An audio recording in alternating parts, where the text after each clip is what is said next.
अस्सलाम वालेकुम नाजरीन, live interactive phone in programme tele classroom के ताज़ा तरीन शुमारे में आपका खैर मकदम। मैं हूं आपका मेज़बान जमशेद रसूल और मेरे साथ है हुमैरा शफी। हेलो एंड अस्सलाम वालेकुम नाजरीन, आप सभी का बहुत बहुत स्वागत है इस शो में।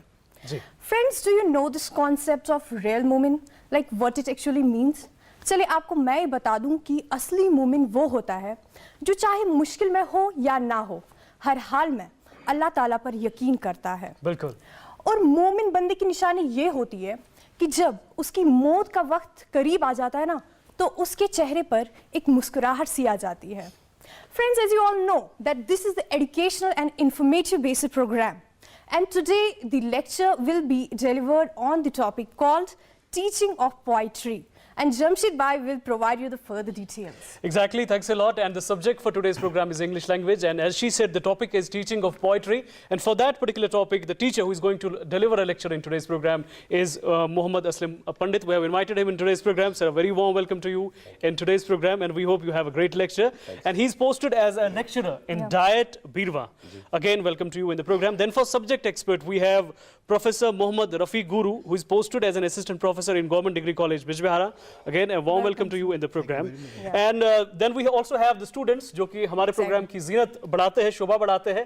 और आज के प्रोग्राम में जो स्टूडेंट्स हमारे साथ शामिल प्रोग्राम हुए हैं वो है they are from government boys high school Aripathan Beerwah. A warm welcome to all the students in today's program. और उनके escort teacher जो है वो है Mr. Parvez Ahmad who resides at Butpura Kanihama. All of you are welcome to our program. And नाज़रीन, आप भी इस प्रोग्राम का हिस्सा बन सकते हैं. You can call us on the telephone numbers which are 248-1813 and 248-1832. Please do not forget to prefix 0194 in case you're calling from your cell phones or in case you're calling from outside the jurisdiction of district Srinagar. और इसके अलावा एक और important notice ये आई है Directorate of School Education की तरफ से कि जितने भी सारे coaching centers हैं, they need to get themselves registered before 30th of November. And besides that, you can get connected to us through the medium of live emails which you can send to us at the email address which is ddkteleclassroom@gmail.com. Yes, easy to remember, ddkteleclassroom@gmail.com. तो चलिए आज का lecture start करते हैं, लेकिन उससे पहले एक छोटा सा वक्फा।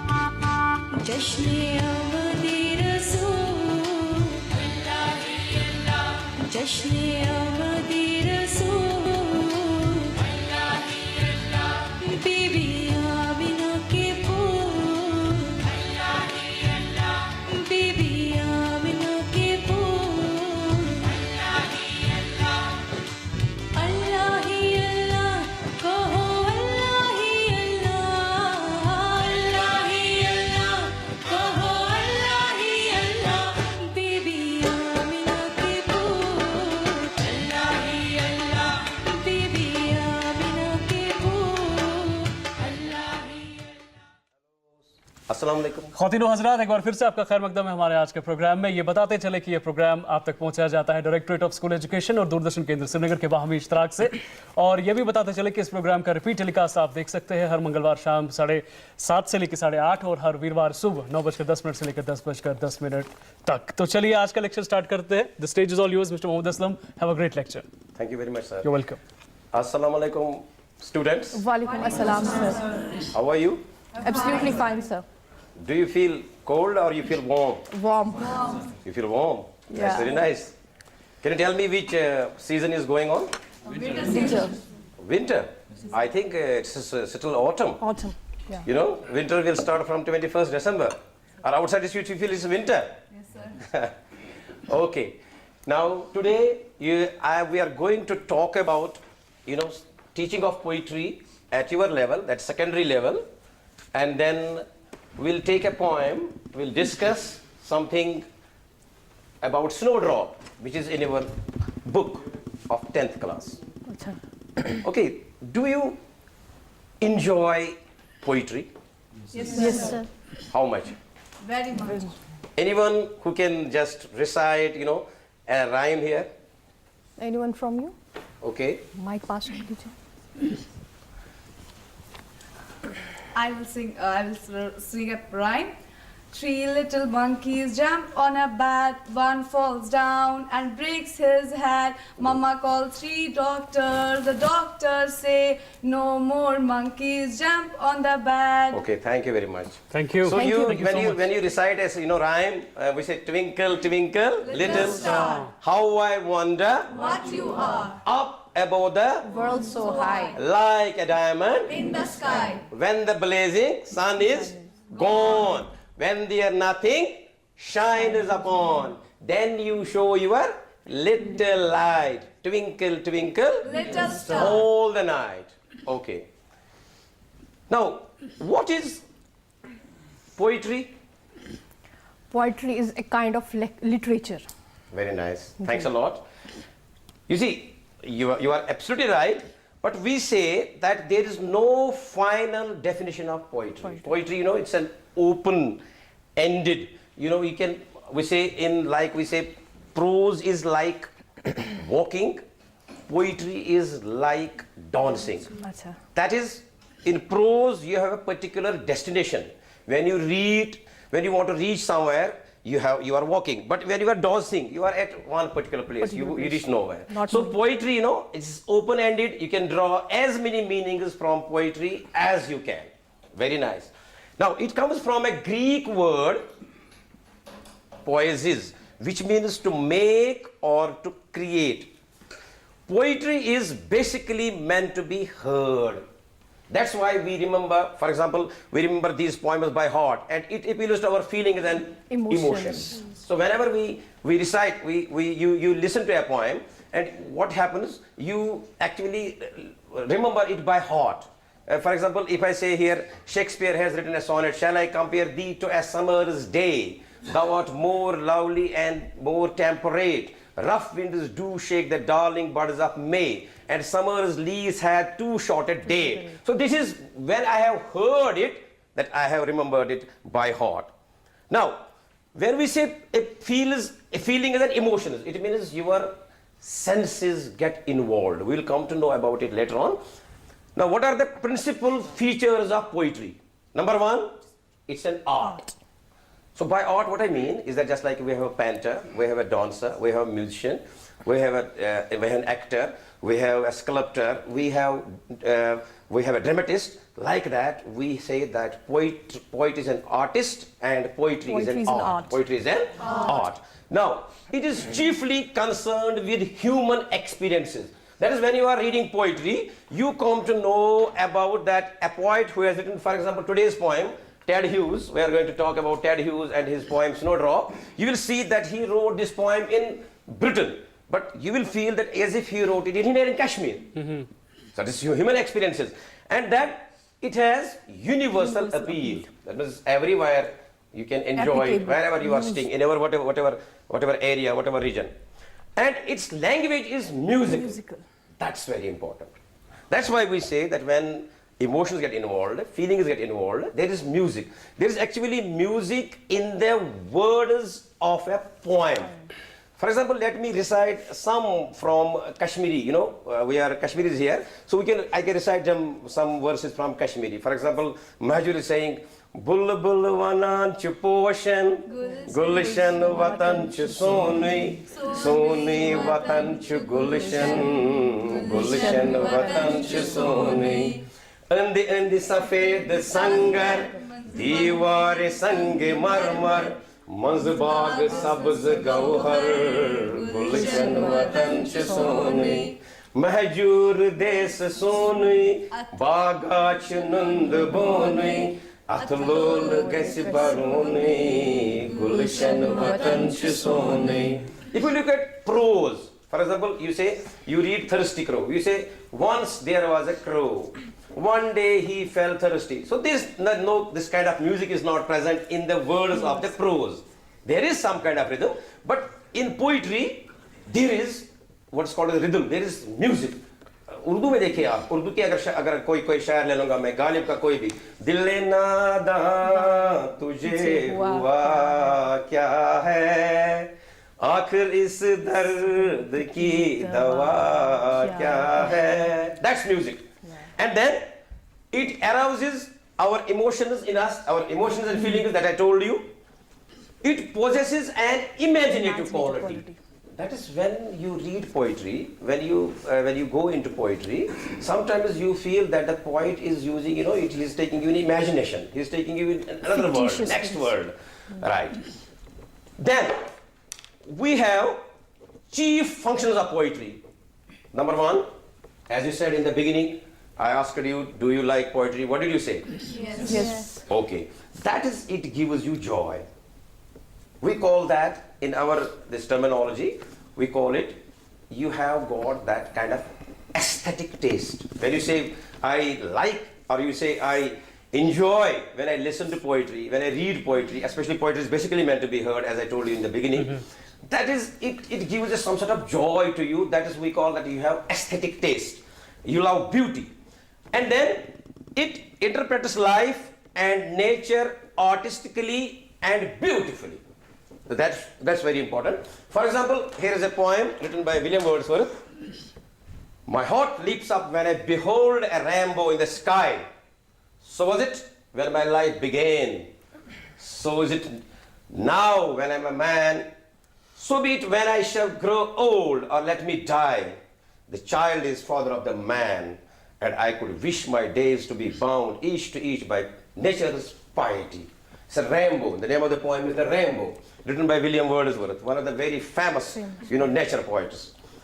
And then to create beautiful forms. For example, Keats says, a thing of beauty is a joy forever. Ever. This is John Keats saying. And then to create new worlds, to provide an escape from the world. Sometimes when you read poetry and you feel good and you forget your everything. sorrows, your worries and all that. And then in poetry we have different stanza forms. If you have one line, we call it verse. If you have two lines, we call it couplet. If you have three lines, we call it triplet or tercet. If you have four lines, we call it quatrain. If you have five lines, we call it quintet or we call it quintain. If you have six lines, we call it sestet. You can read. If we have seven lines, we call it septet. If you have 8 lines, we call it Octave. It is octave. Octave. And if you have 10 lines, we call it decastic. If you have 14 lines, you call it a sonnet. So different forms, because poetry we have in stanza form. There are some stanzas, for example, 2 lines, 3 lines, 4 lines, 5 lines. Now, we have different kinds of poems. Number 1, sonnet. Sonnet is a 14 lines poem. It's a 14 lines poem. There are 3 kinds of sonnets: Miltonic, Petrarchan or Italian sonnet. Next is called Spenserian sonnet. Third is called Shakespearean sonnet. In an Italian sonnet, we have 2 parts, octave and sestet. In the first 8 lines are called octave, second 6 lines are sestet. A problem is posed in the octave, it is resolved in the sestet. And Spenserian sonnet, 3 quatrains and a couplet. And we have rhyme scheme A, B, BC, BC, CD, CD, and EE. And in Shakespearean sonnet, only difference is in rhyme scheme. We'll talk about that. We have AB, CD, CD, EF, GG. Now, ode. It's a poem which is addressed to some person, or it is addressed to some object. We have Keats' Ode on Grecian Urn, we have Ode to Nightingale, we have Ode to the West Wind. We have very much famous ode by Shakespeare, this Wordsworth called, Immortality Ode. And then we have ballad. It's a story told in verse. It's a story told in verse. There are 2 kinds of ballads. One is called old ballad, one is called modern ballad, or called a literary ballad. Then we have a lyric. This is, lyric is very, very famous in poetry. Mostly we have this word, lyric comes from the word lyre. It's a Greek word which is a musical instrument. It's a musical instrument. And it's a poem which is emotional, which has feelings in it, which is full of nature, it is personal, it is musical, it is usually short, it can be sung. So it's a very famous poem we have very famous lyrics in English poetry. And then we have lyrical ballad. It is a kind of lyric in which the poet tells some sort of story, like must have read Lucy poem. She dwelt among the untrodden ways, beside the springs of Tao, a maid whom there were none to praise and very few to love, a violet mossy stone half hidden from the eye, fair as a star when only one is shining in the sky. She lived unknown and very few could know when Lucy ceased to be, but she is in the grave. Oh, the difference to me. This is a lyrical ballad. Then elegy. It is a poem which is written on the death of somebody. Mourning is elegy. Urdu mein isko marsiya bolte hain. Then we have narrative poem. It's just like a story. It has the elements of story, suspense, conflict is there, climax, etc., characters. And then epic. This is the oldest form of poetry. It starts from Greek. Homer wrote very famous Iliad and Odyssey. It's a long, long poem, like we have the Ramayana, the Mahabharata. We have in Paradise Lost by John Milton. It's a long, long poem. It's about a myth, or it can be deal with religion, and it is, about heroes, and then so many things in epic. It's the oldest form of poetry. And then another kind of poetry, we have what's called as dramatic monologue. It's a kind of poem in which there's a speaker. That speaker is addressing to the audience. He's addressing to somebody. We have to deduce, we have to infer that somebody is listening there, somebody is present there, but that other person who is listening there is not speaking at all. That we call dramatic monologue. Now here, let me ask a simple question to you people. What is the basic difference between poetry and prose? Yes, anyone? Yes? Mic up unko de dijiye. In poetry there is rhythm, but in prose rhythm is not present. In poetry, in prose there is no rhythm. No rhythm. Okay, sit down, please. Someone else, please.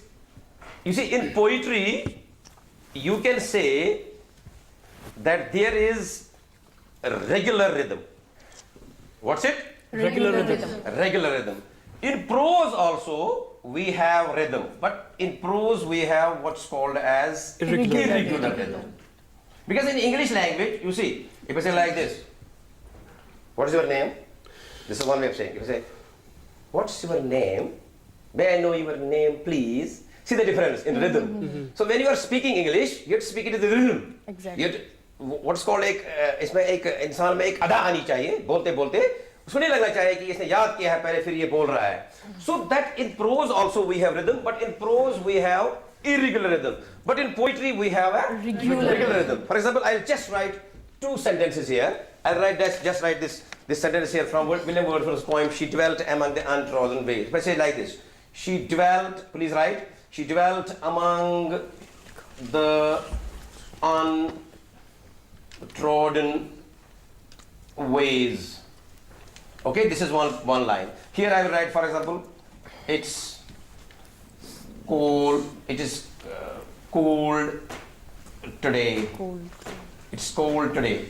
So here what you are doing, here this is structural word, this is a content word. I'll stress it, I will not stress it. I'll not stress it, I will stress here, I will not stress it, I will stress here, I will not stress here, I will stress here. So then I will not stress it. So there is a continuously going unstressed followed by a stress syllable. But in here, if I say like this is not stress, then this is stress, then stress. So लगातार दो आ रहे हैं, इधर लगातार दो आ रहे हैं. तो इसमें एक continuity नहीं है, जैसे poetry में है. So in poetry we have some sort of rhythm, syllables coming as alternatively. जैसे उसको उर्दू में बोलते हैं एक बहर होता है उर्दू में. हर रंग में शरार है तेरे ज़ुहूर का, मूसा नहीं जो सैर करूं कोहितूर का. तो यहाँ पर एक rhythm होता है, that is not found in prose. Otherwise in prose also there we have rhythm, but it's not regular. Thank you very much. Still you have given a good answer. Now let us come to, as you said, that Sound pattern. the basic difference is rhythm. So rhythm, earlier I told you that in rhythm we have, what is involved in rhythm? Sound kind of Sound. Music. Then there is rhyme. As you said, yes, anybody who Johnny. Others can also speak. Okay, yeah, Johnny. Johnny, yes, Papa. Eating sugar, no, Papa. Telling a lie, no, Papa. Open your mouth, ha ha ha. Very nice. That girl are different. Yes. You please. Oh, okay. Take it. Please. एक rhyme गाइए. Yes, yes. Speak any rhyme. Any Okay. rhyme. Any rhyme. It can be any. Okay. Okay, no sorry. Okay, fine. Now, see, twinkle, twinkle. Little Little star. star. So star is there. How I wonder. What you are. So R is the last word. Look at the last word. Yeah. Next line. Twinkle, twinkle, little star. How I wonder what you are. Up above the. Also high. So high. Like a diamond. In the sky. Okay. When the blazing sun is gone. When there nothing shines upon. Then you show your little light. In the beginning I told you the whole the poem. Twinkle, twinkle, all the night. See, star and R, they have the same rhyme. If we put A here, this is also A. High and sky. If I say B, this will be also B. So gone and upon, C and C. Light and night, D and D. So I can say in this rhyme, we have a rhyme scheme of A, B, B, C, C, D, D. This is what we call as rhyme. Okay? And then, very important, alliteration. Repetition of, you can write it, initial consonant sounds. Initial, but should be consonant. For example, she sells, she shells, on the sea shore. So we have sir here, you have sir sound here, you have sir sound here, you have sure sound here, you have sure sound here. It can be in the same line or it can be within the same stanza. But the consonant sound has to come more than once. You got it? So consonant sound has to come more than once. It can be continuously or it can be, there will be words in between. But the sound should be the same. Okay. Next, assonance. A repetition of vowel sounds. Here we are not bothered whether it is, initial or medial. For example, this is a poem from Tennyson's poem called Ulysses. That hold and sleep and feed and know not me. So here we have a sound, here we have a sound, here we have a sound. Here we have O, here we have O, here we have E, here we have also E, here we have also E. So this will be called assonance. And then consonance. It's the repetition of consonant sounds other than initial. Or if the poet repeats sibilant sounds. Sibilant sounds are repeat after me. Ch, you speak. Ch, j, sh, j, s, z. Okay. Next we have, it's called onomatopoeia. What's it? Onomatopoeia. Onomatopoeia. Onomatopoeia is, relationship between words with their sounds. Association of words with their sounds. If I say cats mew, that's their sound. If I say murmuring sound, Wordsworth says in one of his poems, and the beauty born of murmuring sound shall pass into her face. So murmuring, zara bole hiss. Okay, coo, rustle, whisper. So whisper is not whisper. So it's an association of words with their sounds. Good, they are very nice. And then we have poetic devices, because this is very important, also called poetic techniques. Later on we are going to see them in Snowdrop also. First is simile. So it's a figure of speech in which a comparison is made between two things which make use of words like or as if. For example, Wordsworth says, I wandered lonely as a cloud. Kya? I wandered lonely as a cloud. बादल की तरह आवारा. ये जो बादल की तरह आवारा किसकी तरह? बादल की तरह. This will become simile. और यहाँ पर जो है metaphor is a figure of speech in which a comparison is made between two unlike things, indirectly categorizing them as identical. Here the words like or as are not used. Simile and metaphor are the same. The only difference is that in metaphor, in simile we have use of as or like or as if. But in metaphor we don't use these words. If I say he is as brave as a lion, it's a simile. If I say he is lion, this is Metaphor. okay. If you say she is as beautiful as the rose, this is simile. If I say she is a rose, it is metaphor. Very nice. Image, very important. Image, point just like a painter. When a painter draws a picture, for example, painter does like this. He will do like this. So he'll make a tree here. But what the poet does, the poet will draw a picture in your mind with the help of words, and Feet. he will use pen and he will use words. That we call image. So image is a picture made out of words. And related with this is very important thing in poetry. We call it imagery. It's very important. So imagery is of different types. So imagery is where your senses get involved. In other words, in imagery, your senses, in the beginning I told you, emotions and feelings. So your feelings, your emotions, feelings and emotions get involved through imagery. How many senses do we have? 5 senses. What are they? Touch sense. Okay, touch. Eye sense. Sight, smell, Touch. hearing, feel also.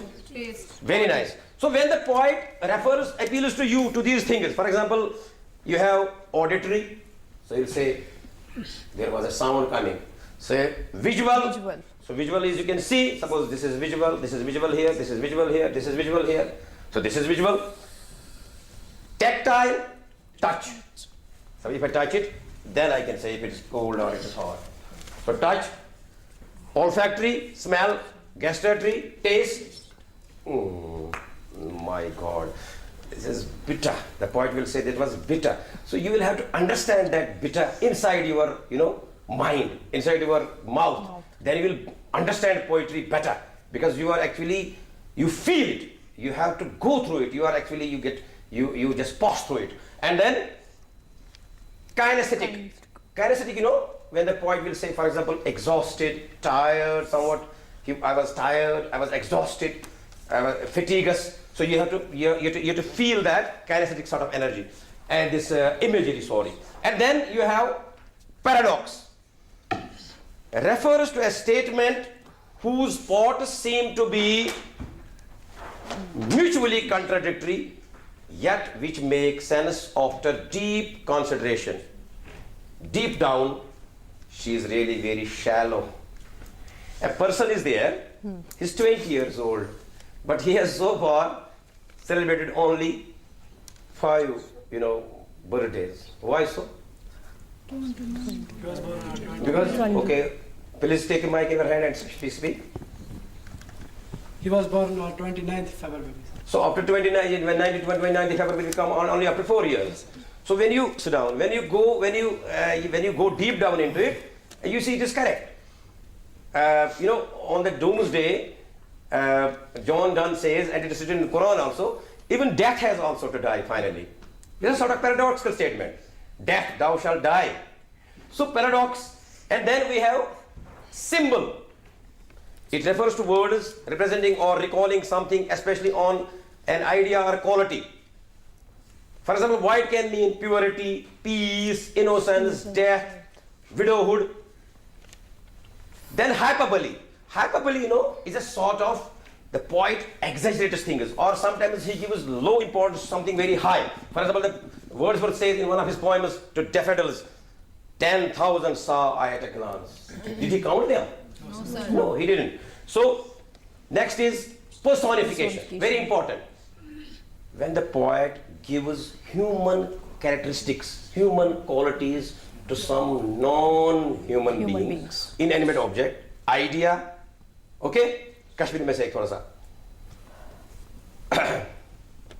Gast wali waw menis mahjabinas wan salam dil pareshan chumgumut shahe madinas wan salam bulbula yen saat vatak tat hasin chamnas andar nargis astai sumbulas bi yasminas wan salam. So he's talking to wind. He's telling him to go there and pay my compliments, pay my salam to Huzur Sallallahu Alaihi Wasallam. So this is called personification. So then we have refrain. It is, last year you have read the poem Pelican Bearers. So there are 2 stanzas. So in the first stanza, last line is, we bear her along like a pearl on a string. And again, the poet repeats the same in the second stanza. It will be called a refrain. Refrain is repeating of a line or maybe a phrase, maybe a word, but especially in the end of a stanza. Now, dear students, let us come to your, today's poem, which you are going to now, we are going to discuss. I will not say I will teach it or I'll explain it. We'll try to discuss it together. The name of the poem is Snowdrop. Snowdrop. What is the name of the poem? Snowdrop. Snowdrop, what is snowdrop? It's a flower. Okay. The snowdrop, snow flower is given there. That's why you say this is a snow flower. It's a flower. Yes, Nice. So it's the poem is written by Ted Hughes. He's a British poet. He was born in 1930, and his father fought in World War I, and he told him stories about that World War I, and that had impact on this, this Ted Hughes' life. And Ted Hughes was born in a rural area, and he loved birds and animals. That too also remained with him throughout his life. He was born to Sylvia Plath. She was an American poet. She was also a great poet, Sylvia Plath. Married to Sylvia Plath. And she married him, but their marriage was a collapse. Achha. And she committed suicide at the age of 33. Now, as you said, please repeat after me. Snowdrop is a small white flower. Snowdrop is a Small white flower. All of you. That appears at the end of winter or in early spring. Early spring. But sorry, it is sensitive. It is sensitive. As you can say, you can just Make out. Muscle कर सकते हो उसको आप देखिए छोटा सा plant है bell shaped like it is sensitive And beautiful. you repeat after me and beautiful see is it beautiful or not Yes. and it comes out in in winter in snow is there this is snow so this is snow here but has the capacity But has the capacity to fight against all orders of winter all hordes of winter and severe cold and severe cold. it's a sort of rebirth, In literature we say spring represents birth, summer represents your youth, autumn represents as sort of old age, and winter represents some sort of death. But as Shelley is saying, that if winter comes, can spring be far behind? So after the storm you have calm. So that is why, a snowdrop comes out in winter when nobody is ready to go outside. Okay, I am going to give you text of this poem, and after that I'll just, please give them one each.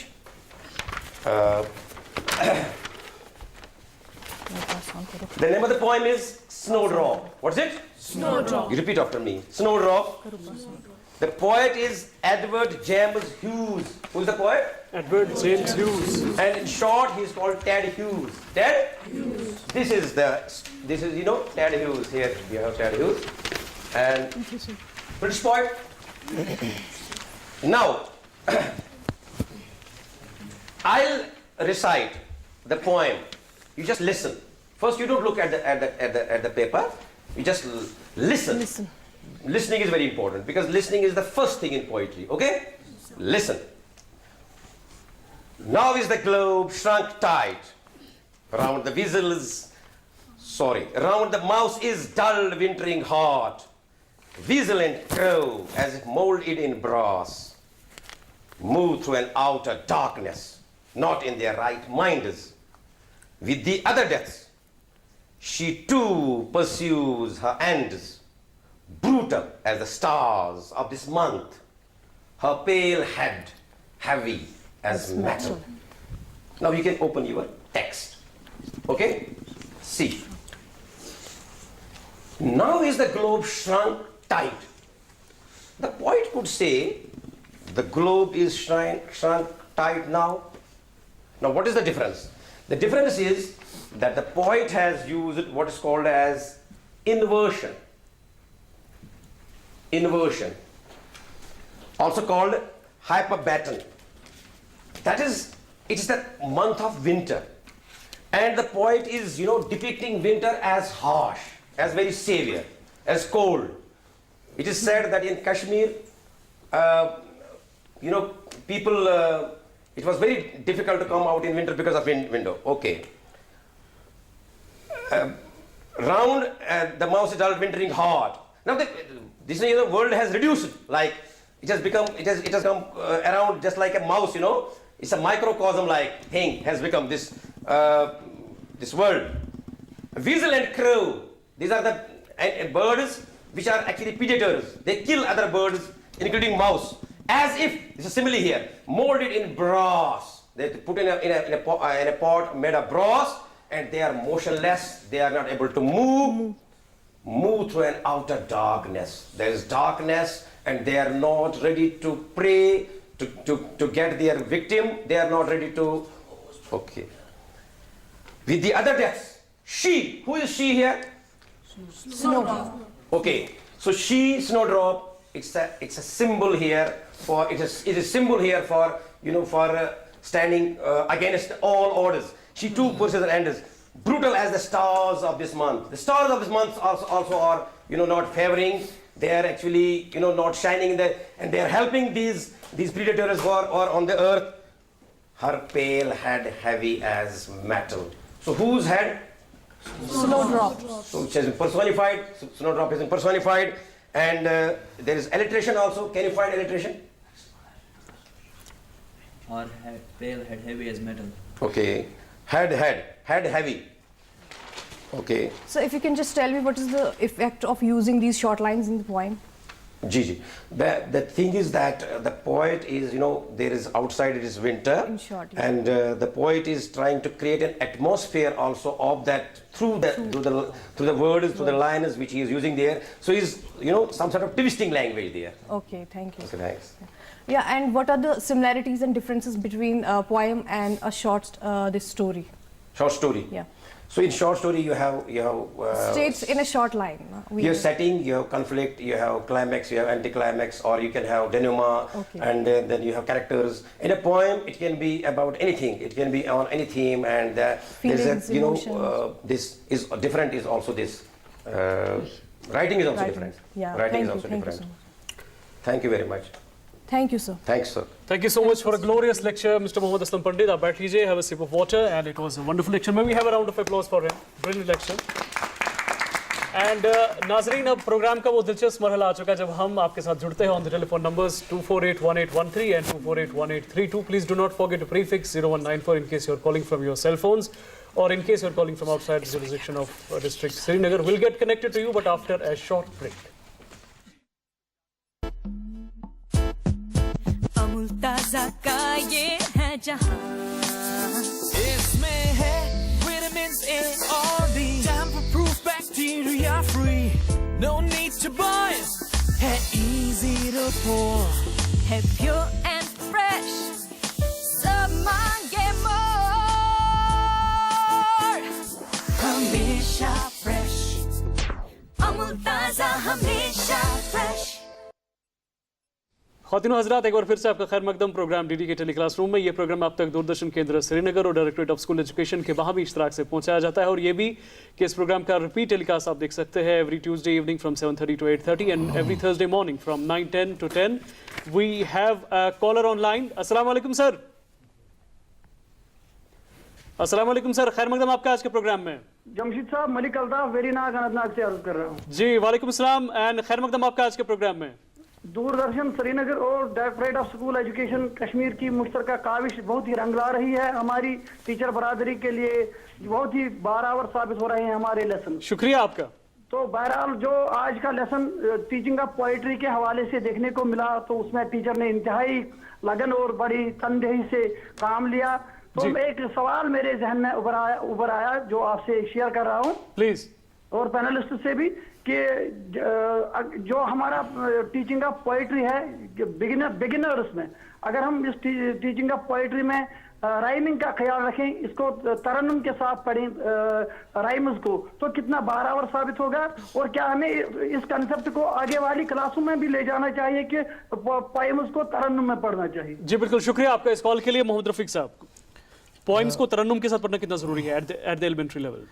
Yeah, actually, as Sir said in his lecture, that poetry is all about listening to it. Okay, because it has got its own music. जी. And the aim behind putting poetry in the syllabi is to make students appreciate the musical quality of literature, musical quality of what they read. And I think it's available in their syllabus right from the very beginning. जी. And it's taught to them throughout their graduation as well.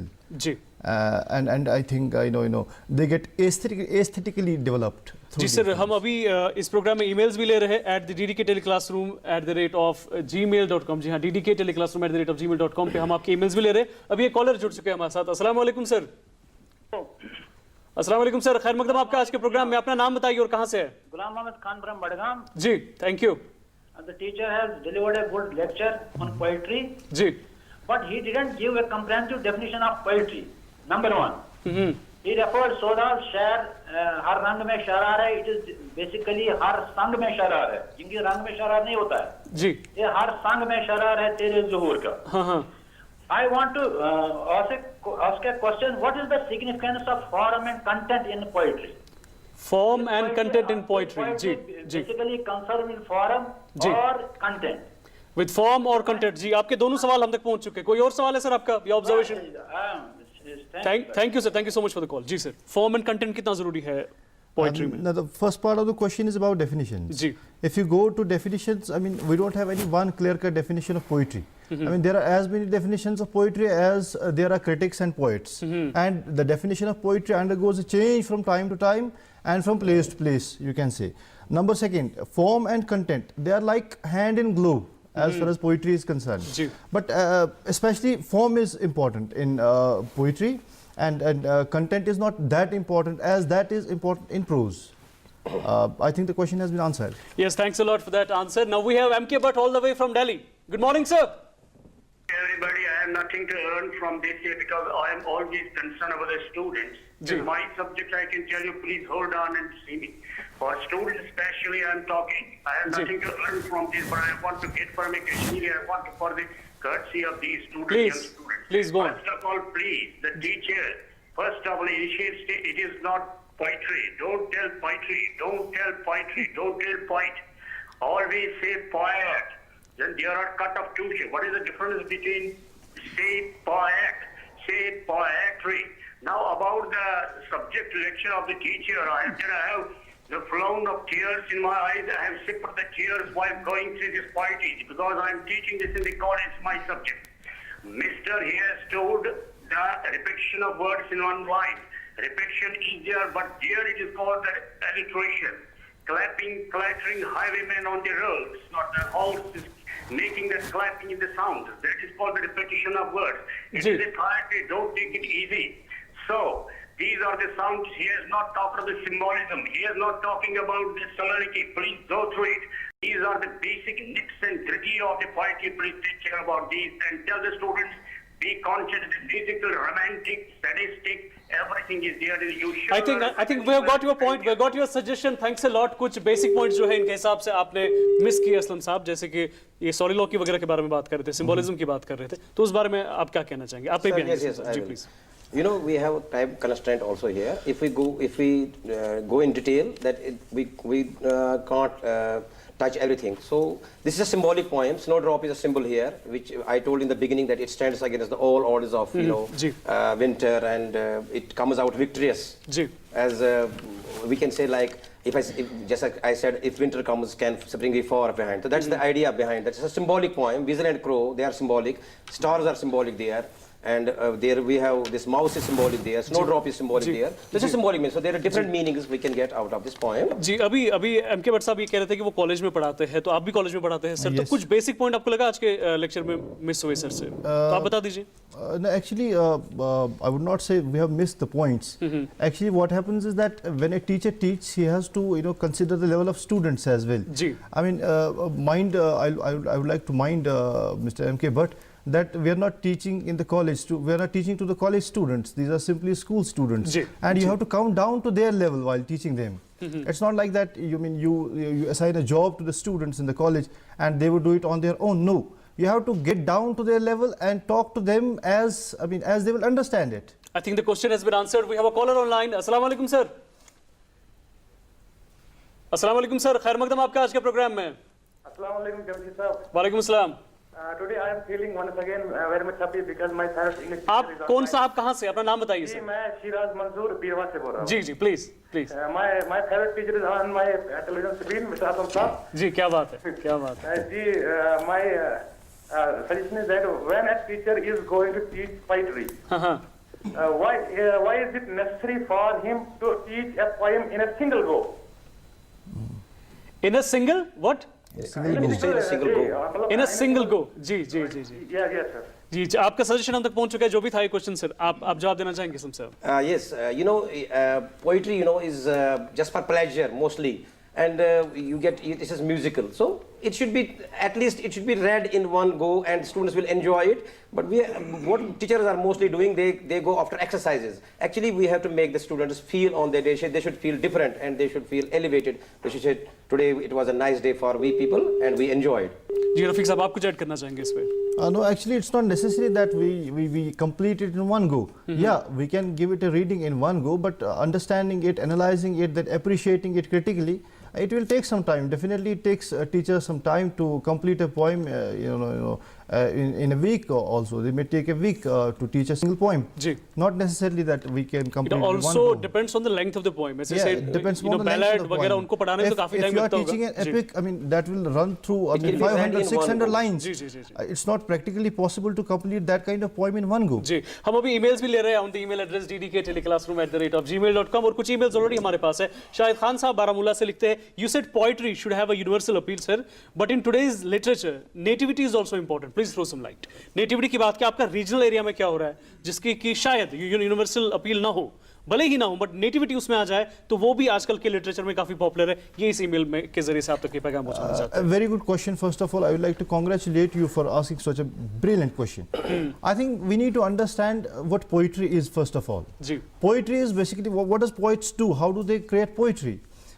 I mean, all of us as human beings share some common features with each other, common emotions with each other, and poets try to touch those emotions which we share in common with each other. For example, I cite the example of a death of a person in any culture, regardless of where we are. For example, if a person dies in Kashmir, we have a particular response for that, emotional response for that. And if the same incident happens in America, in Britain, in Pakistan, in India, in any part of India, I mean, we'll have the same kind of experience, we'll have the same kind of response. So these emotions are common, which we share in common with each other as human beings, not as Hindus, not as Christians, not as Jews, not as men and women. I mean, not as small and big, not as old and young. We are sharing these things with common with each other. What does poets do basically? Poets touch those emotions which we share in common with each other and try to give some kind of universal message through that poetry. Therefore, I mean, we say that poetry has always been universal and great poets have always been universal rather than being general or regional or particular. And topical. And we'll come to that, but before that we have a caller online. Assalamu alaikum sir. Sir, खैर मकदम आपका programme है, कौन साहब कहाँ से? अस्सलाम वालेकुम sir. वालेकुम अस्सलाम। जी। सर बहुत ही शुक्रगुजार हैं हम डीडी के, क्योंकि बहुत बढ़िया क्लास था सर। सर अपना नाम बताइए और कहाँ से आप? सर मेरा नाम अली मोहम्मद है, आई एम फ्रॉम लोकीपुरा। जी। खैर मकदम आपका आज के प्रोग्राम में। सर मेरा क्वेश्चन है जी सर, जैसे एलिमेंट्री लेवल पे या किसी भी लेवल पे जब हम पोइट पढ़ाते हैं, पोइट्री पढ़ाते हैं, तो सर हर एक पोइम हम रिदम के हिसाब से नहीं पढ़ पाते हैं, तो उसके लिए कोई ऐसा मेथड है? जैसे हमारे पास एक अभी सर ने बोला कि ट्विंकल ट्विंकल लिटिल स्टार, जी, तो उसमें हमें पता है कि उसमें वो रिदम बाकी चीजें कैसी होती है, लेकिन अगर हमारे सिलेबस में बहुत सारे ऐसी पोएम्स हैं, तो हमें कैसे पता चलेगा कौन सी पोएम किस हिसाब से पढ़नी है? वहां पे हम कहीं ना कहीं फंस जाते हैं। जी जी, शायद ये कहना चाहते हैं कि ये sir thanks a lot for the call, ये कहना चाहते हैं कि राइम स्कीम हर पोएम की ना लिखी हुई हो, मतलब ये डिनोट की हो कि इसको किस राइम से पढ़नी चाहिए। जी please. Yes, one more thing is there that we have in English language, we have words of two types. One is called content word and another is called structural word.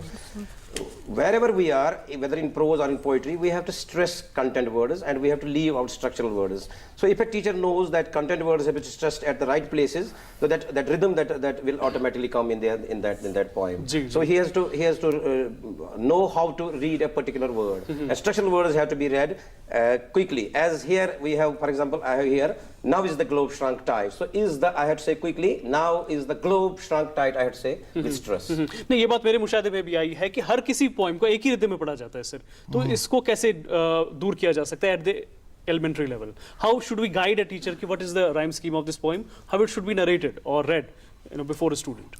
No, actually, poems differ from each other. Exactly. We can have one kind of poem, we can have another kind of poem. We have got different types of poetry. Okay, and every time you won't see poets, sticking to what you call rhyme scheme. Basically, it's a question of rhyme scheme. I mean, rhyming at the end, two words rhyming at the end with each other. Now, it's up to the qualification of a teacher. If he has understood that poem, he can also make it understandable to the students as well.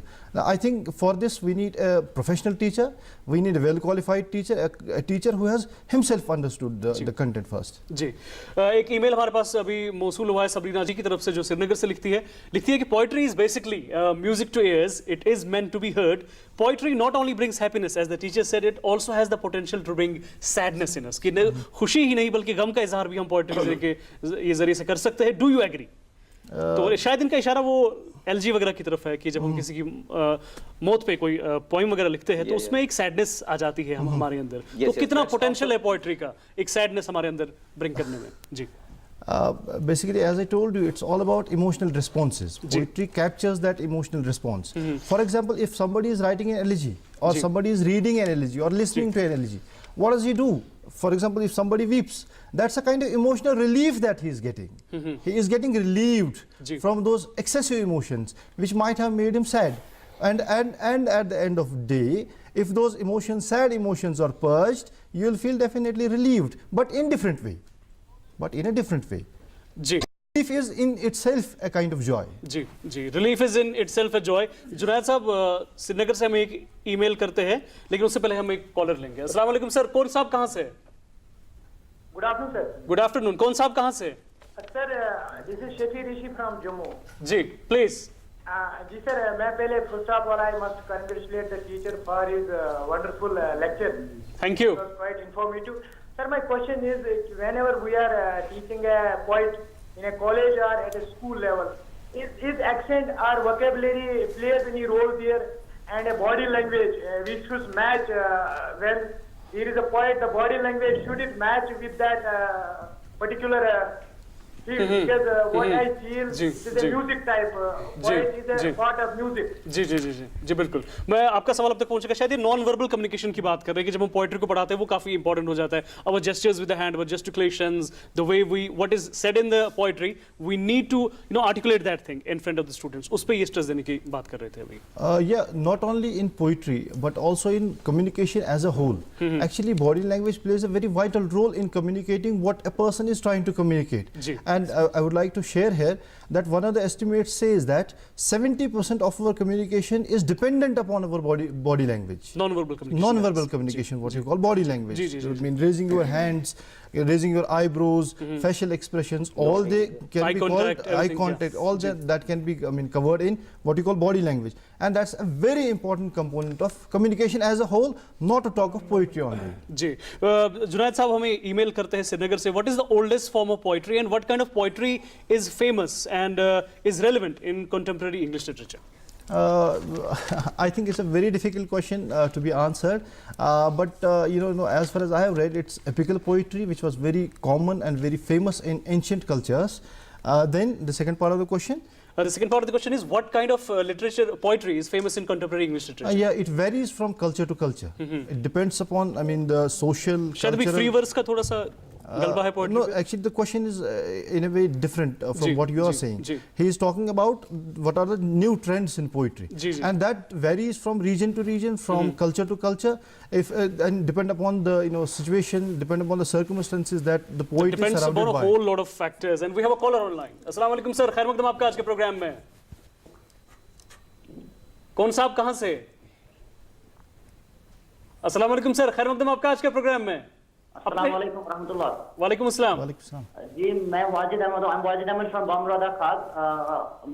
Aslam sir, he had been my favorite teacher and he still is my favorite teacher. Thank you. So yeah, it was a very nice lecture. He didn't have enough time to cover all the terms, and if anyone comes and says that he doesn't cover this or he didn't cover this and that. I think it was an absolutely amazing lecture. It was undoubtedly. My question to the sir is, in Snowdrop we have that stars, brutal as the stars of this month. Is it just because the stars are emotionless and he has called it as brutal as the stars? Is it just because of that, or is there any other reference, please? Yes, please. Why are stars being referred to like that? In that stars are, as you said, they are emotionless. The stars of fortune, and in winter the stars and brutal leaves of these. They are brutal because of a lot of things die, and it is harder to survive, and that stars are actually favoring those things which are dying on earth, and the stars are also favoring them in the sky. I think the question has been answered. We have an email. Kindly throw some more light on simile and personification. We often use them in the same situation. Yes, Riaz Ahmed from Handwara. Okay. Yeah, simile is a kind of comparison which is direct, using the words like as and like. Okay. Then second part of the question is personification. Personification is, when you attribute living qualities to something non-living, we say it's personification. When something non-living has been termed as living, we say it's personification. And simile is a comparison which is direct, using the words as and like. Well, thanks a lot for that answer, and thanks a lot for all the answers, and thanks a lot for that glorious lecture, Mr. Aslam, and thanks a lot for Mohammad Rafiq. आगे भी आपको दावत देते रहेंगे अपने programme में. और thanks a lot for the students which went from Government Boys High School, Aripat and Beerwah, and thanks a lot for your support and cooperation. Repeat time. Yeah, friends, before we wrap up the show, I'd like to remind you very quickly that you can watch all the previous episodes of Tele Classroom on YouTube, and besides this, to watch this particular episode on Tuesday at 8 p.m. and on Thursday at 9:10 a.m. in the morning. Exactly, and इसी दुआ के साथ कि नाज़रीन आप जो भी करें, अल्लाह आपको कामयाबी और कामरानी से हमकनार करे. दीजिए अपने मेज़बान जमशेद रसूल और हुमैरा शफीक को आज के प्रोग्राम से इजाज़त. अल्लाह हाफ़िज़ व नासिर.